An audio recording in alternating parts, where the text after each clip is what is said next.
Hello दोस्तों, आप सभी का हमारे यूट्यूब चैनल स्टडी आपके साथ में स्वागत है। आज हम लोग 19th of February to 23rd of February तक के सारे इंपॉर्टेंट करंट अफेयर्स को डिस्कस करने वाले हैं। जैसा कि आप सभी को पता है, ये पूरी current affair series totally exam oriented है। यानी इस पूरी करंट अफेयर सीरीज में हम लोग सिर्फ और सिर्फ एग्जाम पर्सपेक्टिव से इंपॉर्टेंट करंट अफेयर्स को डिस्कस करते हैं। इस पूरी करंट अफेयर सीरीज में हम लोग मध्य प्रदेश, इंडिया और वर्ल्ड के सारे इंपॉर्टेंट करंट अफेयर्स को डिस्कस कर रहे हैं। इसके अलावा ये आपको various competitive exams like state PSC, MP patwari, SSC और रेलवे पुलिस एग्जाम या अदर कोई भी कॉम्पिटिटिव एग्जाम हो जिनमें करंट अफेयर्स एक महत्वपूर्ण सब्जेक्ट हो, या ऐसे एग्जाम जिनमें करंट अफेयर्स आता हो, ऐसे सभी एग्जाम्स में ये करंट अफेयर सीरीज आपके लिए बहुत ही ज्यादा हेल्पफुल होने वाली है। और अगर आपको इस पूरी वीडियो का पीडीएफ चाहिए तो आप स्टडी आपके साथ नाम के टेलीग्राम ग्रुप से ज्वाइन होकर वहां से आप पीडीएफ को आसानी से एक्सेस कर सकते हैं, जिसकी लिंक आपको डिस्क्रिप्शन में भी मिल जाएगी। तो चलिए हम लोग अब बात करते हैं क्विक रिवीजन की। तो ऐसे सभी एस्पिरेंट जो पहली बार इस वीडियो को देख रहे हैं, उनको मैं बता दूं कि हम लोग क्विक रिवीजन में प्रीवियस लेक्चर का क्विक एनालिसिस डिस्कस करते हैं। इसके अलावा आप सभी इस पूरी वीडियो को ज्यादा से ज्यादा अपने दोस्तों में शेयर कर सकते हैं different different social media platforms में, अगर आपको ये पूरा सेशन पसंद आता है तो। चलिए बात करते हैं क्विक रिवीजन की। तो क्विक रिवीजन में हमने फर्स्ट टॉपिक हमने देखा था कि Mohammed Shahabuddin Chuppu elected as 22nd president of Bangladesh. तो बांग्लादेश के 22वें नंबर के राष्ट्रपति कौन बन गए हैं? चुप्पू जी। तो हमने ये बात ऑलरेडी डिस्कस कर ली है कि चुप्पू जी जो कि बांग्लादेश के 22वें नंबर के राष्ट्रपति बन गए हैं। तो ये वाली बात आपको ध्यान रखनी थी, एज इट इज बहुत इंपॉर्टेंट क्वेश्चन था। मैंने आपको बताया था डिफरेंट एग्जाम्स में, जैसे एसएससी के डिफरेंट एग्जाम्स में ये क्वेश्चन पूछा जा सकता है। इसके अलावा अगली न्यूज हमने देखी थी, इंडिया और अमेरिका के बीच में एक एक्सरसाइज कंडक्ट हुई जिसका नाम था तर्कश। जिसका नाम था तर्कस। और ये कौन सा एडिशन था तर्कस का? तो तर्कस का 6th नंबर का एडिशन था। ऑलरेडी मैंने ये वाली बात आपको बताई है। ठीक है। तो इंडिया और अमेरिका के बीच में एक एक्सरसाइज कंडक्ट हुई जिसका नाम क्या है? तर्कश। ठीक है। और इस तर्कश एक्सरसाइज में मैंने आपको बताया था डिफरेंट बायोलॉजिकल या केमिकल अटैक्स को रोकने के लिए इस एक्सरसाइज को कंडक्ट कराया जाता है। तो ये वाली बात आपको ध्यान रखनी है। चलिए बात करते हैं अगली न्यूज की। अगली न्यूज हमने देखी थी इसी से रिलेटेड, क्योंकि हमने जब ये एक्सरसाइज देखी या इसके बाद हमने एक देखा था इंडिया कि जो टाटा इंडिया की जो टाटा कंपनी है, टाटा कंपनी के हेड रतन टाटा जी ने रिसेंटली रिसेंटली एयर इंडिया, उनकी जो कंपनी है एयर इंडिया ने एयरबस और बोइंग के साथ, एयरबस और बोइंग के साथ, ये दोनों एक अलग अलग कंपनी है, इन कंपनियों के साथ 470 एयरक्राफ्ट की डील की थी। और ये डील क्यों की गई है? तो इसका मेन उद्देश्य है उड़ान स्कीम से रिलेटेड। उड़ान स्कीम मैंने आपको बताया था, उड़ान स्कीम का फुल फॉर्म उड़े देश का आम नागरिक, उड़े देश का आम नागरिक, इसका क्या है? फुल फॉर्म है। इसके अलावा इस स्कीम को 2016 में लॉन्च किया गया। और इस स्कीम का प्रमुख उद्देश्य क्या था? तो प्राइस को अफोर्डेबल बनाना कॉमन पीपल के लिए प्राइस को अफोर्डेबल बनाना, यानी कि प्राइस को कम करना। जो टिकट प्राइस होती है ना, फ्लाइट की जो टिकट प्राइस होती है उसे अफोर्डेबल बनाना कॉमन पीपल के लिए, ये इस स्कीम का प्रमुख उद्देश्य था। कब लॉन्च हुई स्कीम? 2016 में। इसका फुल फॉर्म ध्यान रखना है आपको, उड़े देश का आम नागरिक। ठीक है।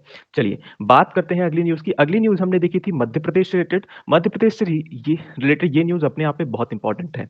First G twenty culture group की मीटिंग कहां कंडक्ट की गई? तो ये मध्य प्रदेश के खजुराहो शहर में, मध्य प्रदेश के खजुराहो में ये कंडक्ट हुई। अब खजुराहो से रिलेटेड ऑलरेडी मैंने आपको कई फैक्ट बताए हैं, आपको ध्यान रखना है। ठीक है।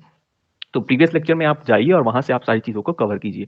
इसके अलावा मध्य प्रदेश के सीएम शिवराज सिंह चौहान ने एक विंध्य एक्सप्रेस वे के कंस्ट्रक्शन का अनाउंसमेंट किया है। मैंने आपको ऑलरेडी बताया था, भोपाल से लेकर सिंगरौली तक का ये एक्सप्रेस वे बनाया जाने वाला है। तो भोपाल से सिंगरौली के बीच ये एक्सप्रेस वे बनाया जाने वाला है। ठीक है। तो आपको ये वाली बात ध्यान रखनी है। चलिए बात करते हैं अगली न्यूज। अगली न्यूज हमने देखी थी, कैबिनेट ने अप्रूव किया वाइब्रेंट विलेज प्रोग्राम। तो सेंट्रल मिनिस्टर या सेंटर ने ये वाली स्कीम या ये प्रोग्राम लॉन्च किया है, वाइब्रेंट विलेजेस में। इस स्कीम के, इस प्रोग्राम के तहत किया क्या जाएगा? ऑलरेडी मैंने आपको बताया था कि जो जितने भी बॉर्डर विलेजेस हैं, जहां पर आज भी बेसिक इंफ्रास्ट्रक्चर पहुंच नहीं पाया है, या आप जैसे कहें इंटरनेट की सुविधा, जैसे आप हॉस्पिटल्स कह सकते हैं, स्कूल्स प्रॉपर नहीं है ना, तो ये सारी बेसिक फैसिलिटीज उपलब्ध कराना इस प्रोग्राम का प्रमुख उद्देश्य है। ये वाली बात आपको ध्यान रखना है, वाइब्रेंट विलेजेस। चलिए बात करते हैं आज की करंट अफेयर्स की न्यूज की। तो फर्स्ट न्यूज है हमारी, Tulsidas Balaram, legendary Indian footballer, passed away at the age of 86। Already अपने आप में इतना इंपॉर्टेंट प्रश्न है कि आपको डिफरेंट एग्जाम्स में देखने को मिल सकता है। सिंपल सी न्यूज है लेकिन इंपॉर्टेंट है। आपको ध्यान क्या रखना है, Tulsidas Balram legendary Indian footballer थे। देखो, जब हम लोग बात करते हैं अगर किसी पर्सन के नाम से अगर आपको ऑप्शन आ जाएगा, अगर आपने ये न्यूज पढ़ी नहीं है तो आप जल्दी से एसोसिएट कैसे करोगे? तो आपके चार ऑप्शन होते हैं जिनमें एक जगह आपको फुटबॉलर दिख जाएगा, है ना, एक जगह आपको रेसलर दिख जाएगा, ठीक है, रेसलर दिख जाएगा, एक जगह आपको बैडमिंटन या एक जगह क्रिकेट, कुछ भी दिख जाए तो आप क्या लगाते हो? तो जनरली बलराम सोचकर आप रेसलिंग लगा सकते हो, लेकिन ये कौन है? ये एक फुटबॉलर है, इस वजह से आपको ध्यान रखना है। तुलसीदास बलराम एक फुटबॉलर है, एक लेजेंडरी फुटबॉलर है जिनकी मृत्यु हुई है रिसेंटली। ये वाली बात आपको ध्यान रखनी है। चलिए बात करते हैं इनके बारे में, थोड़ा सा देख लेते हैं। तुलसीदास बलराम जो कि हमारे देश के एक फाइनेस्ट फुटबॉलर हैं, ये 86 साल की उम्र में इनका निधन हो गया है। ठीक है, क्यों निधन हुआ? मल्टीपल ऑर्गन फेलियर, क्योंकि जाहिर सी बात है कि क्योंकि इतने सयाने हो गए थे, इस वजह से इनकी मृत्यु हो गई। इसके अलावा next, he was called by the name of चुन्नी गोस्वामी, पीके बनर्जी एंड तुलसीदास बलराम, होली ट्रिनिटी या त्रिमूर्ति कहा जाता है। तो ये वाली न्यूज भी अपने आप में, ये वाली बात भी आपको ध्यान रखनी है कि इनको और किन नामों के नाम से जाना जाता है, यानी कि इन्हें इनके और कौन से नाम है? तो चुन्नी गोस्वामी आपको ध्यान रखना है, पीके बनर्जी या तुलसीदास बलराम, है ना। ये इनकी क्या है? इनकी एक त्रिमूर्ति हुआ करती थी, यानी ये तीन लोग हैं, चुन्नी गोस्वामी, पीके बनर्जी और तुलसीदास बलराम, ठीक है। इन्हें होली ट्रिनिटी कहा जाता था। ये वाली बात आपको ध्यान रखनी है। इसके अलावा बलराम जो कि अवार्ड किया गया है, जिन्हें अर्जुन अवार्ड से सम्मानित किया गया 1960 में, इनके रोम ओलंपिक्स की परफॉर्मेंस के बाद। इसके अलावा इनका जन्म कहां हुआ है? तो इनका जन्म सिकंदराबाद में हुआ है। कब? 4 अक्टूबर 1936 को, अमुगुड़ा विलेज में, ठीक है। तो ये वाली बात आपको ध्यान रखनी है। अब इसमें कौन कौन सी चीजें, हालांकि इसमें एक चीज थोड़ी सी मुझे ऐसा लगता है, मुझे ये वाली बात को चेक करना पड़ेगा। मुझे ऐसा लगता है ये चुन्नी गोस्वामी, पीके बनर्जी और तुलसीदास बलराम, ये तीन लोग एक साथ खेलते थे, इस वजह से इन्हें होली ट्रिनिटी कहा जाता था या त्रिमूर्ति कहा जाता था। तो ये वाली बात आपको ध्यान रखनी है, ठीक है। तो एज इट इज इंफॉर्मेशन बिल्कुल सही है, ठीक है। तो आपको ये वाली बातें ध्यान रखनी है। चलिए बात करते हैं अगली न्यूज की। अगली न्यूज है, Saurashtra defeated Bengal to win its second Ranji trophy title. आपको पता होगा कि रणजी ट्रॉफी से रिलेटेड क्वेश्चन एग्जाम में आते हैं। अगर आपने एग्जाम नहीं दिया है तो मैं आपको बता दूं, रणजी ट्रॉफी से रिलेटेड एग्जाम में क्वेश्चन आते हैं। रणजी ट्रॉफी क्रिकेट से एसोसिएटेड एक टूर्नामेंट है, तो ये वाली बात आपको ध्यान रखनी है। इसके अलावा रणजी ट्रॉफी 2023 का टाइटल किसने जीता है? तो सौराष्ट्र की टीम ने जीता है। जबकि इसके पहले रणजी ट्रॉफी का टाइटल किसने जीता था? तो मध्य प्रदेश की टीम ने जीता था, और पहली बार मध्य प्रदेश की टीम ने पहली बार वो टाइटल जीता था। ऑलरेडी हमने प्रीवियस के करंट अफेयर्स में डिस्कस किया हुआ है, ठीक है। तो आपको ध्यान रखना है 2022 का टाइटल, 2022 का टाइटल और 2023 का टाइटल। अगर 2023 का पूछ लिया जाए तो आपको लगाना है सौराष्ट्र, सौराष्ट्र। अगर आपसे पूछ लिया जाए 2022 का तो मध्य प्रदेश। तो ये वाली बात आपको ध्यान रखनी है। इसके अलावा किसको हराया? तो बंगाल की टीम को हराया। Saurashtra has defeated Bengal by 9 wickets to lift their second Ranji trophy 2023 organised at Eden Garden Kolkata. Kolkata में ये टूर्नामेंट ऑर्गेनाइज किया गया, फाइनल वाला, और सौराष्ट्र ने बंगाल को हराकर अपना सेकंड टाइटल जीता है, सेकंड रणजी ट्रॉफी का टाइटल जीता है। ये वाली बात आपको ध्यान रखनी है एज इट इज, ठीक है। चलिए बात करते हैं अगली चीज की। तो इसके कैप्टन कौन है? तो ये वाली बात भी आप ध्यान रख सकते हैं कि सौराष्ट्र के जो कैप्टन है जयदेव उनादकट, इन्हें मैन ऑफ द मैच का अवार्ड भी दिया गया है। अब बात कर लेते हैं थोड़ा सा रणजी ट्रॉफी के टूर्नामेंट की। ये कब से टूर्नामेंट ये खेला जा रहा है? ऑलरेडी मैंने आपको प्रीवियस कुछ लेक्चर्स में बताया कि रणजी ट्रॉफी का जो टूर्नामेंट है ये 1934 से लगातार खेला जा रहा है। सिर्फ कोविड के साल में, क्योंकि कोविड ईयर आया, कोरोना के समय में 2022 सॉरी 2020 और 21 में, 2020 और 21 में रणजी ट्रॉफी का टूर्नामेंट नहीं हुआ, लेकिन बाकी हर एक साल में ये टूर्नामेंट किया जा रहा है, कंडक्ट कराया जा रहा है। कब से? 1934 से। पहला मैच कहां खेला गया? तो चेपॉक ग्राउंड में 1934 में खेला गया था। और मुंबई ने सबसे ज्यादा टाइटल जीते हैं। Mumbai has won 41 titles. Mumbai की टीम ने सबसे ज्यादा टाइटल जीते हैं। ये वाली बात भी आपको ध्यान रखनी है। अगर बात करें रणजी ट्रॉफी, रणजी ट्रॉफी का नाम किसके नाम पर रखा गया है? तो महाराजा रणजीत सिंह के नाम पर ये टाइटल या ये ट्रॉफी का टूर्नामेंट रखा गया है। तो ये वाली बातें आपको ध्यान रखनी है। सबसे इंपॉर्टेंट न्यूज इसमें क्या है? आपको सबसे इंपॉर्टेंट न्यूज ध्यान रखनी है कि इस बार यानी 2023 का टाइटल किसने जीता? वो है सौराष्ट्र की टीम ने। 2022 का टाइटल किसने जीता? मध्य प्रदेश की टीम ने। इसके कैप्टन कौन है? ऑलरेडी मैंने आपको बताया है, आपको उसका जवाब कमेंट सेक्शन में देना है, ठीक है। इसके अलावा मुंबई ने सबसे ज्यादा टाइटल जीते हैं 41 टाइम्स, ठीक है। चलिए बात करते हैं अगली न्यूज की। अगली न्यूज है, India's first waste to hydrogen plant to be setup in Pune. Pune में एक hydrogen plant hydrogen plant, waste to hydrogen plant का सेटअप किया जा रहा है, जो कि इंडिया का पहला है। तो इंडिया का पहला हाइड्रोजन प्लांट, इंडिया का पहला हाइड्रोजन प्लांट कहां सेटअप किया जाएगा? पुणे में सेटअप किया जाएगा, पुणे में सेटअप किया जाएगा। तो इंडिया का पहला हाइड्रोजन प्लांट कहां सेटअप किया जाएगा? हाइड्रोजन प्लांट पुणे में, वेस्ट टू हाइड्रोजन प्लांट। अब वेस्ट टू हाइड्रोजन प्लांट का मतलब क्या है? वेस्ट से जैसे लिखा है, वेस्ट का मतलब आप जानते हो हिंदी में कचरा, ठीक है। तो कचरे का बेहतर मैनेजमेंट के लिए, बेस्ट मैनेजमेंट के लिए इस हाइड्रोजन प्लांट की शुरुआत की गई है, और ये क्या करेगा? कचरे से ही आपको कुछ फ्यूल बनाने में ये हेल्प करने वाला है, ठीक है। तो first waste to hydrogen plant कहां सेटअप किया गया है? पुणे में सेटअप किया गया है। ये वाली बात आपको ध्यान रखनी है। इसकी लागत क्या रही है? तो 430 करोड़ इसकी लागत रही है। और ये किसके द्वारा बनाया जा रहा है? तो एक प्राइवेट कंपनी जिसका नाम है ग्रीन बिलियन लिमिटेड, उसके द्वारा ये प्लांट की स्थापना की गई है। चलिए इसका ऑब्जेक्टिव क्या है? जैसा कि मैंने आपको बताया, 350 ton, 350 ton of solid waste daily, इसका बेटर ट्रीटमेंट करना, इसका बेस्ट ट्रीटमेंट करना इस प्लांट का प्रमुख उद्देश्य है। तो जैसा कि मैंने आपको बताया, कचरे का ही बेस्ट बेस्ट ट्रीटमेंट करना ही इस प्लांट का प्रमुख उद्देश्य है, ठीक है।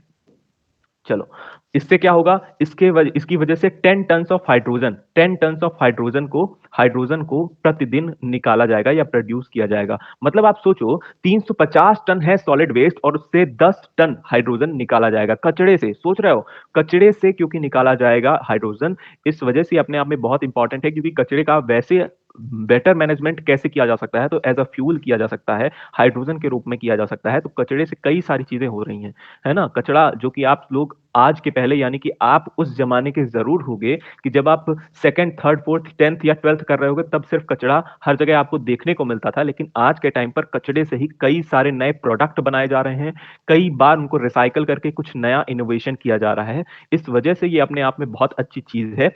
तो आपको ये वाली बात ध्यान रखनी है। तो first waste of hydrogen plant कहां सेटअप किया जा रहा है? पुणे में सेटअप किया जा रहा है। यही सारी बातें आपको यहाँ पर हिंदी में भी मिल जाएंगी।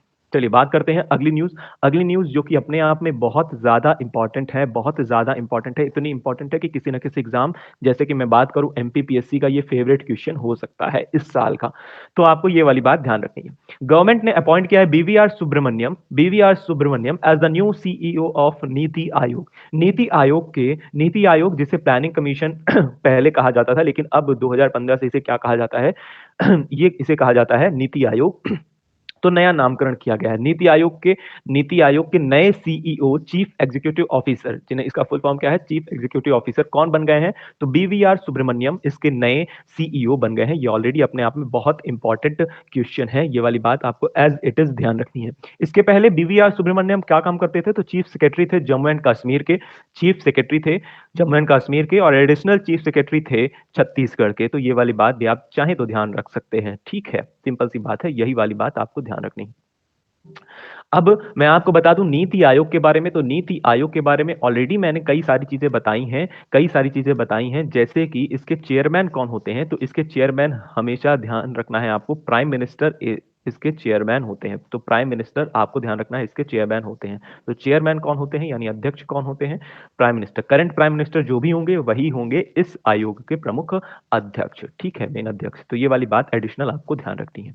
चलिए बात करते हैं अगली न्यूज की। अगली न्यूज है, Indian American Neel Mohan is a YouTube CEO. नए यूट्यूब के सीईओ कौन बन गए हैं? Indian American Neel Mohan. ये इंडिया से बिलोंग करते हैं, लेकिन रहते कहाँ हैं? अमेरिका में है, अमेरिका में रहते हैं, इस वजह से इन्हें इंडियन अमेरिकन कहा गया। और कोई इंडियन व्यक्ति यूट्यूब का नया सीईओ बन गया है, यानी यूट्यूब के प्लेटफॉर्म में आप इस वीडियो को देखने वाले हो, और YouTube के प्लेटफॉर्म यानी YouTube के नए सीईओ कौन बन गए हैं? वो है इंडियन अमेरिकन नील मोहन, यानी नील मोहन है ये। तो नील मोहन का नाम आपको ध्यान रखना है, क्योंकि ये इंडिया से बिलोंग करते हैं। इसके अलावा मैंने आपको प्रीवियस एक लेक्चर में बताया था कि फेसबुक का नया नाम रख दिया गया है मेटा, और मेटा के आपको पता है सीईओ कौन है? मार्क जकरबर्ग, ठीक है। फाउंडर कौन है? मार्क जकरबर्ग, ठीक है। तो ये वाली बातें आपको ध्यान रखनी है। किसको हराया है, यानी सीईओ पहले कौन थी? तो सुसान वोजेस्की इनका ये क्या कौन है? ये इनको हराकर या फिर इनको बीट करके नए सीईओ कौन बन गए हैं? नए सीईओ बन गए हैं नील मोहन, ठीक है। बात करते हैं अगली न्यूज, जो कि मध्य प्रदेश से रिलेटेड एक बहुत इंपॉर्टेंट न्यूज है। ऑलरेडी मैंने आपको ये वाली बात बताया है कि कल्चर G20 की कल्चर ग्रुप की मीटिंग कहाँ होने वाली? खजुराहो में। और खजुराहो में ही एक डांस फेस्टिवल की शुरुआत हो गई है। मध्य प्रदेश के खजुराहो में डांस फेस्टिवल की शुरुआत हो गई है। अब हम बात करते हैं डांस फेस्टिवल की शुरुआत कहाँ हुई है? तो खजुराहो में। First meeting of culture working group, मैंने आपको बताया chairmanship of India in G20 is also begin being to held in Khajuraho from 23 to 25 of February, और उसी का एक पार्ट है खजुराहो डांस फेस्टिवल। ठीक है, और इसको इनॉग्रेट कौन करेंगे? तो मध्य प्रदेश के गवर्नर मंगू भाई पटेल इसको इनॉग्रेट करने वाले हैं। तो मध्य प्रदेश के राज्यपाल का नाम भी आपको ध्यान रखना है, मंगू भाई पटेल। ठीक है, इसके अलावा अगर बात करें तो Madhya Pradesh state रूपांकर art award, मैंने आपको ऑलरेडी बताया था स्टेट रूपांकर अवार्ड ये किसे दिया गया है, इसका नाम आपको बताना है कमेंट सेक्शन में, क्योंकि मैंने आपको ऑलरेडी बताया। अच्छा, मैं ही बता देता हूं, हो गया। ओम प्रकाश, मैंने आपको बताया था, ओम प्रकाश आपको ध्यान रखना है, ओम प्रकाश जी, ओम प्रकाश महोर, इनका पूरा नाम है। इन्हें स्टेट रूपांकर अवार्ड से सम्मानित किया गया। ठीक है, किया जाएगा यहीं पे। इसके अलावा यही सारी बातें आपको हिंदी में भी मिल जाएंगी। तो खजुराहो डांस फेस्टिवल बिगिन कहाँ होने वाला है? मध्य प्रदेश में ये शुरुआत होने वाली है इसकी। तो ये वाली बात आपको ध्यान रखनी है। बात करते हैं कुछ अदर फेस्टिवल मध्य प्रदेश के।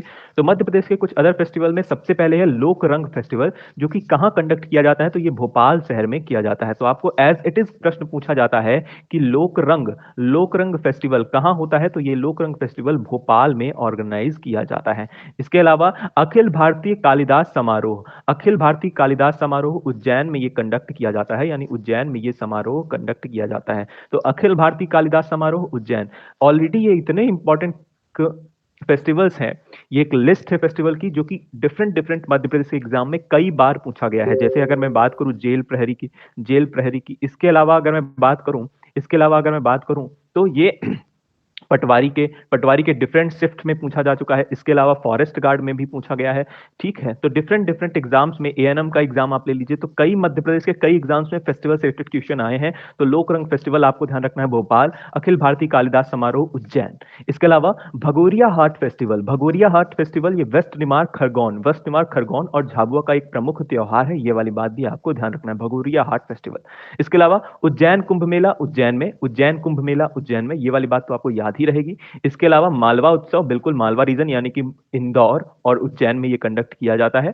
इसके अलावा चैत्यागिरी विहार फेस्टिवल सांची, क्योंकि सांची एक स्तूपा है, विहारा है। ठीक है, तो वहां पर चैत्यागिरी विहार फेस्टिवल ऑर्गेनाइज किया जाता है। तो ये वाली बात भी आपको ध्यान रखनी है। अच्छा, एक और रिलेटेड, कई बुद्धिस्ट स्कल्पचर्स के, मैंने आपको थोड़े दिन पहले एक न्यूज में एक बहुत इंपॉर्टेंट चीज बताई थी कि कई बुद्धिस्ट आर्किटेक्चर आपको कहां मिले हैं? तो बांधवगढ़ नेशनल पार्क में भी मिले हैं। ये वाली बात भी आपको ध्यान रखना है। ठीक है, एक स्पेशलिटी उसकी भी मैंने आपको बताई थी। अगर आप लगातार हमसे जुड़े हुए हैं, अगर लगातार आप हमारी सीरीज से जुड़े हुए हैं, तो आपको मध्य प्रदेश के करंट अफेयर्स के साथ साथ सारे इंडिया या वर्ल्ड के करंट अफेयर्स आपके तैयार होंगे, मुझे पूरी उम्मीद है, क्योंकि यहां पर क्रिस्पी फॉर्मेट में आपको सारी चीजें मिल रही हैं। यानी कि एक बहुत ज्यादा बर्डन आपको नहीं मिल रहा है करंट अफेयर्स के नाम पर, सिर्फ और सिर्फ क्रिस्पी चीजें मिल रही हैं। तो ये कुछ चीजें आपको ध्यान रखनी है। तो चैत्यागिरी विहार फेस्टिवल, क्योंकि ये सिर्फ और सिर्फ विहारा कहां हो सकता है? स्तूपा में हो सकता है। इस वजह से आपको ध्यान रखना है, सांची एकमात्र स्तूप है मध्य प्रदेश में। इस वजह से आप आसानी से क्लिक कर सकते हैं, क्योंकि ये फेमस स्तूपा है, इस वजह से भी आप क्लिक कर सकते हैं। सांची स्तूपा किसने बनवाया था? तो सम्राट अशोक ने बनवाया था। इसके अलावा तानसेन संगीत समारोह कहां कंडक्ट किया जाता है? तो ग्वालियर में होता है। ऑलरेडी कई बार ये एग्जाम में पूछा जा चुका है। तो कुछ चीजें आपको ध्यान रखनी है, जिनमें मैंने स्टार लगा दिया, क्योंकि उज्जैन कुंभ मेला आप ऑलरेडी आप आसानी से टिक कर लोगे। अगर आएगा तो मालवा उत्सव भी आप टिक कर सकते हो, लेकिन चैत्यागिरी विहार फेस्टिवल, तानसेन संगीत समारोह स्पेशली आपको क्लिक ना हो सकता है। इस वजह से आपको ध्यान रखना है, ग्वालियर में ये होता है। ठीक है, चलिए बात करते हैं अगले क्वेश्चन की। अगला क्वेश्चन है, इन which city of Madhya Pradesh के किस शहर में the statue of Hemu Kalani, जो कि एक फ्रीडम फाइटर है। हेमू कलानी कौन है? एक फ्रीडम फाइटर है, यानी कि एक स्वतंत्रता सेनानी है। इनका जो स्टैच्यू है, इनका स्टैच्यू किस शहर में, मध्य प्रदेश के किस शहर में अनवील किया गया है, यानी इनॉग्रेट किया गया है या बनवाया गया है? तो ये वाली बात ध्यान रखनी है। अगर मैं बात करूं हेमू कालानी, जो कि एक फ्रीडम फाइटर है, इनका जन्म कहां हुआ है? तो इनका जन्म पाकिस्तान में हुआ है। तो इस वजह से इनका जन्म इतना इंपॉर्टेंट नहीं है, लेकिन आपको ध्यान रखना है, इनका स्टैच्यू रिसेंटली अनवील किया गया मध्य प्रदेश के किस शहर में? तो आपको ये वाली बात ध्यान रखनी है।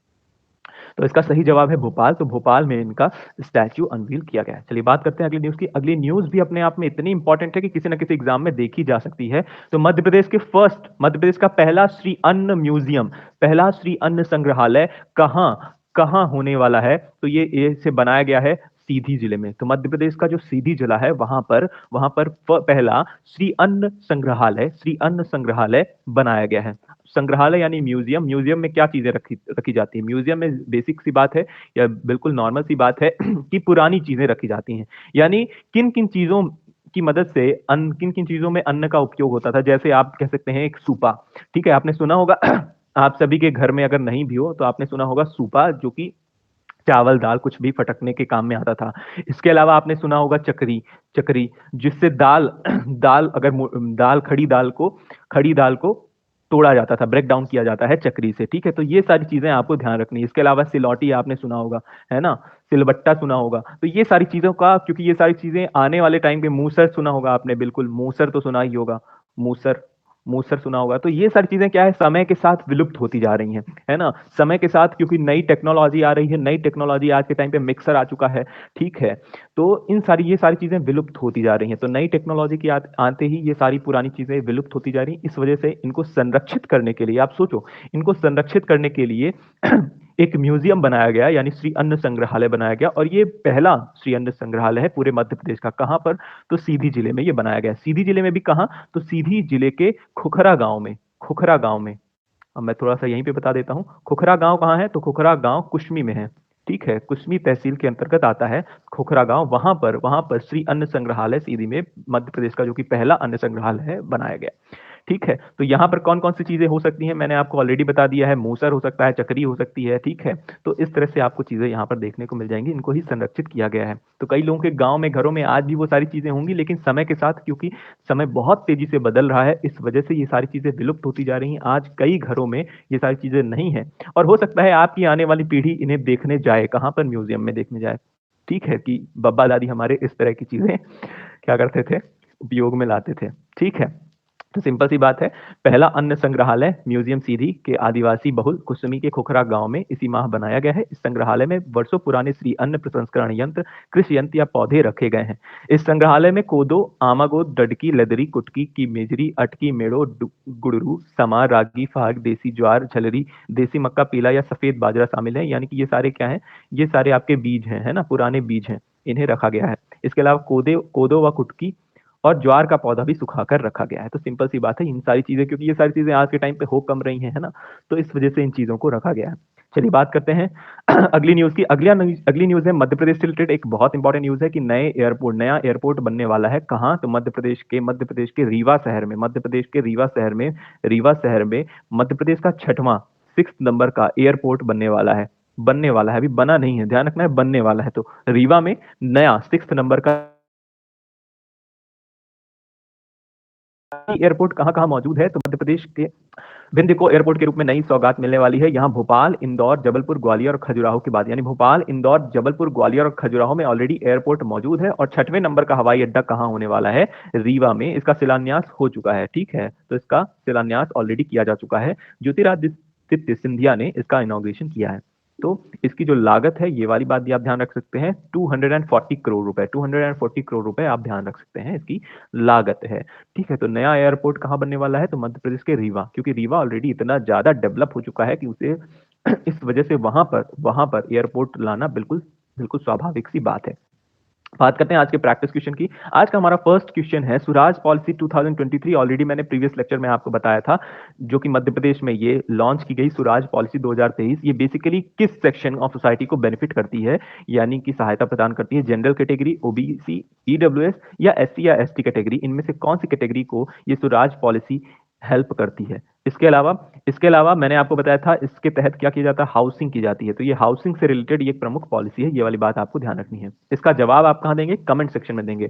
और मैं आपको बताऊं, सिंपल सी बात है, अगर आप कमेंट सेक्शन में ज्यादा से ज्यादा जवाब लिखते हो तो आपको चीजें वो लंबे टाइम तक याद रहती हैं, यानी आपके सबकॉन्शियस माइंड में वो सारी चीजें फीड होती हैं। इस वजह से आप जरूर लिखा करिए। इसके अलावा उड़ान स्कीम कब लॉन्च की गई है, तो वो ईयर आपको बताना है, क्योंकि ईयर से related question already Madhya Pradesh के डिफरेंट एग्जाम में पूछे जाते हैं। इस वजह से आपको इसका जवाब भी कहाँ देना है? कमेंट सेक्शन में देना है। इसके अलावा अगर आपको ये पूरा सेशन पसंद आता है तो अपने दोस्तों में आप ज़्यादा से ज़्यादा शेयर कीजिए, चाहे वो इंस्टाग्राम हो, चाहे वो फेसबुक हो, चाहे वो व्हाट्सएप हो, जहाँ चाहें आप शेयर कर सकते हैं और हमारे चैनल को सब्सक्राइब कर सकते हैं या फिर अगर आपका कोई क्वेश्चन हो या किसी टॉपिक से रिलेटेड नए करंट अफेयर्स के टॉपिक से रिलेटेड आप कोई वीडियो चाहते हैं, तो आप मुझे इन सोशल मीडिया हैंडल्स के माध्यम से या यूट्यूब कमेंट सेक्शन के माध्यम से आप मुझे बता सकते हैं।